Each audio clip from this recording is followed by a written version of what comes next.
7, 6. We have main engine start. 4, 3, 2, 1, and liftoff. Liftoff of the 25th Space Shuttle mission, and it has cleared the tower. On January 28, 1986, CNN watched the Challenger launch live on the air with its viewers. They and the other media outlets told you that the astronauts died in the explosion. But as always, there is an agenda behind every mainstream headline. This morning, it looked as though they were not going to be able to get off. 1 minute, 15 seconds. Velocity 2,900 feet per second. Altitude 9 nautical miles. Downrange distance 7 nautical miles. Looks like a couple of the solid rocket boosters blew away from the side of the shuttle in an explosion. Flight controllers here looking very carefully at the situation. Obviously a major malfunction. We have a report from the flight dynamics officer that the vehicle has exploded. Today is a day for mourning and remembering. Nancy and I are pained to the core by the tragedy of the Shuttle Challenger. We know we share this pain with all of the people of our country.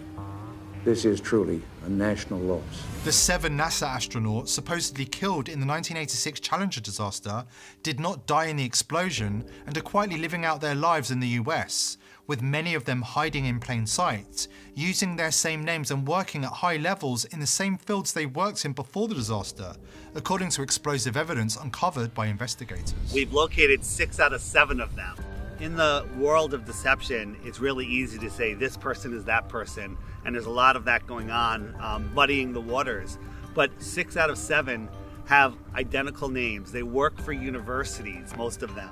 There were no people in the Challenger. That was a hoax. That's been proven conclusively by researchers and reporters, investigators, who have found that those supposed people that were in the Challenger are still alive today.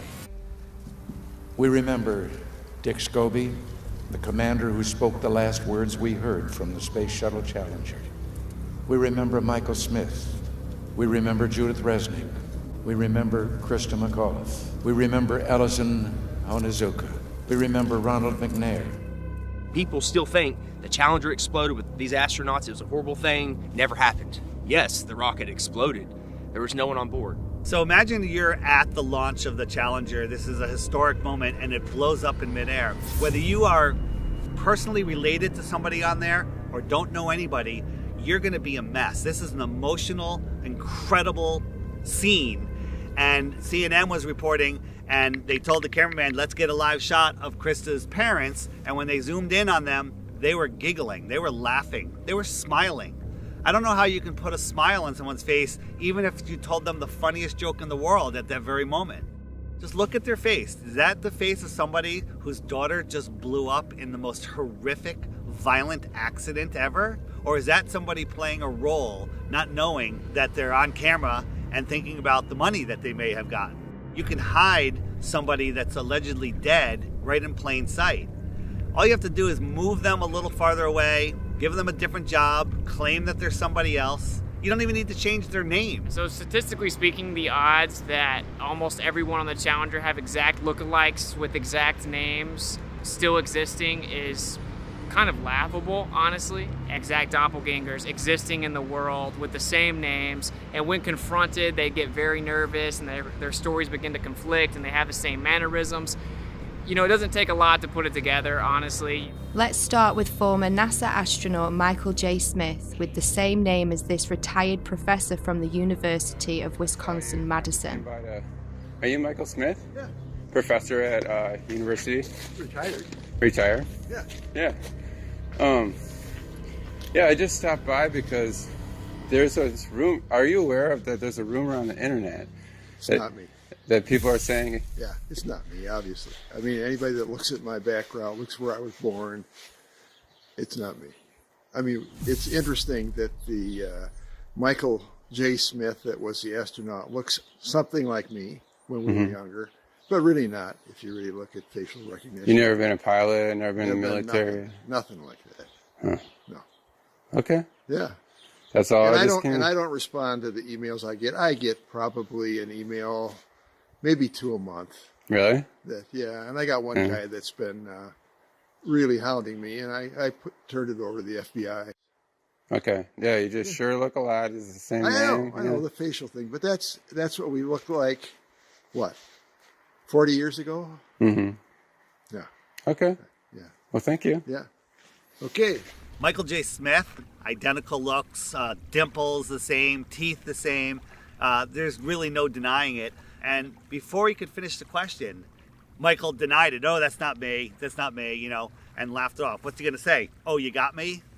Not going to happen. The driveway footage of Michael J. Smith, that's real. I mean, that can't be a deep fake, you know, so at some point you got to stop trusting liars. We don't hide our space program. We don't keep secrets and cover things up. We do it all up front and in public. Next is former NASA astronaut Judith Resnick with an exact doppelganger working at Yale University. 37 years have passed and she hasn't even changed her name. Side by side, there's no denying it. When she's approached, she has a very odd way of not responding. Hey, Judy? Judy. How you doing? I'm from the press. I just had a quick question, if you don't mind. What press? I'm from a radio station in San Bernardino. I know there's a conspiracy about the space shuttle. No, I want to be polite. Friendly, just a question. So there's a lot of rumors about you being on that space shuttle. Obviously, you know, if you want to comment, we would really appreciate it. Kind of odd that Judith is in full panic mode when realizing the press is in her presence. She's no stranger to being in the spotlight. She even made her way into Hollywood for a quick cameo. If the choice is to allow Americans to be taken as hostages or to be executed, I'll bring my own rope. Saddam backed down, and Ambassador Wilson helped thousands get safely home. When he himself came home to the United States, he was warmly greeted by our president, who took him to the Oval Office and introduced him to the War Cabinet as an American hero. Commander Dick Scobie had a company called Cows and Trees, and when you went to his website, there was an animation of a cow taking off like a rocket with a smoke stream coming out of its backside, doing a twisty curl in the air that looked remarkably just like what we saw with the Challenger. And after we started making videos on that and it started going viral, that website disappeared, never to be seen again. And nobody could have predicted back in 1986 that in 30 some odd years from then that there would be something called the internet that would bring all this information to the tip of your fingers, and you'd be able to search through pictures, Facebooks, websites, profiles. Now these people are scared. They're hiding their profiles, they're deleting their websites, they're making their Facebooks private.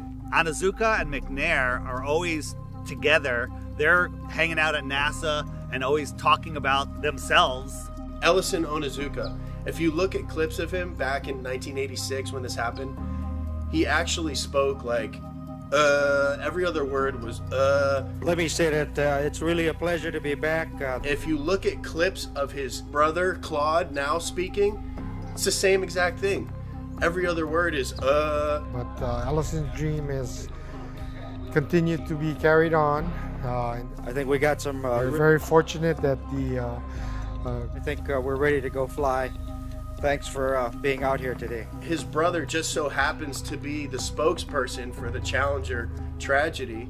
Why aren't there any pictures of his brother back when this happened? Why didn't his brother speak at the funeral? Use your head. Former Governor Ariyoshi, who has a story about a picture that survived the Challenger disaster.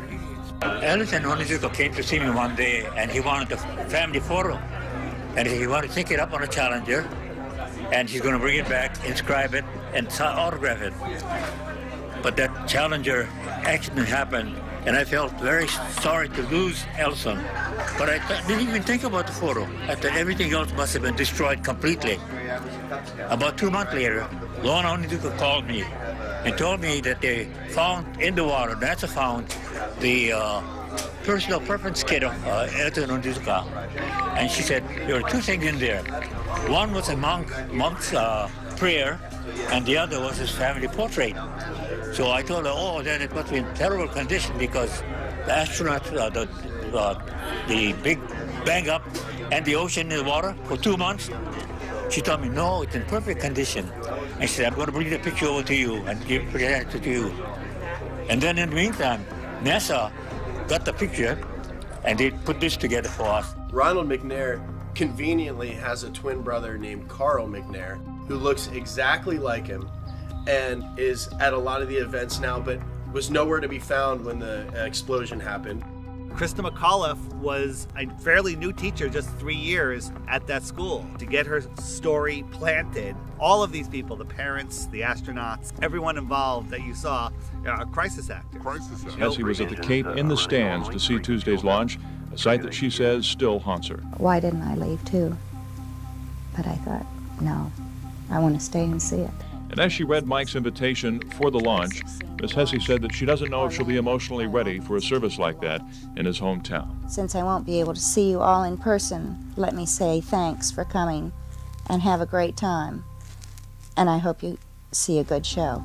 George Bush Sr. hand-selected the teacher, Krista McAuliffe. What are the odds that 30 years later, there is a professor at Syracuse University with the name Sharon McAuliffe? I still can't believe that I'm going to actually be going into that shuttle. It just really doesn't seem possible. Krista McAuliffe was asked if she had any fears about her space shuttle flight.